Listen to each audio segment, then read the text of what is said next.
Good morning అండి. చూడండి మనకి ఇక్కడ చూడండి ఇలాంటి ప్రాబ్లమ్స్ కాంపిటేటివ్ ఎగ్జామ్లో ఇస్తే ఎలా చేయాలి ఏంటి అంటే ఇక్కడ చూడండి యాక్చువల్గా మనం ఏంటంటే ఎక్స్ పవర్ ఏ స్క్వేర్స్ ఉన్నాయి అంటే పవర్స్ ఉన్నాయి ప్లస్ రూట్స్ ఉన్నాయి కాబట్టి ఇలా ఇచ్చినప్పుడు సింపుల్గా ఎలా రాయాలి అని అంటే చూడండి ఇక్కడ ఏవైతే ఉన్నాయో అంటే పవర్స్ ఉన్నాయి కదా అవన్నీ కూడా న్యూమరేటర్ ప్లేస్లో రాసుకోవాలి.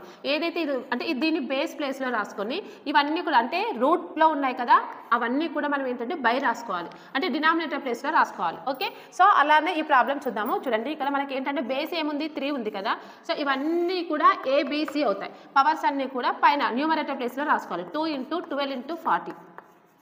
నెక్స్ట్ ఇది రూట్లో ఉన్నాయి కదా, సో ఇవి ఎలా రాసుకోవాలంటే డినామినేటర్ ప్లేస్లో రాసుకోవాలి. ఓకే, ఇప్పుడు క్యాన్సిలేషన్ పాసిబుల్ అవుతుంది. 5 1s, next 5 1s 5 8s, 8 1s 8, next 6 1s 6 2s. Okay, 2. So ఇక్కడ 2 × 2 ఎంత 3 పవర్ 4 అవుతుంది. సో 3 పవర్ 4 అంటే 81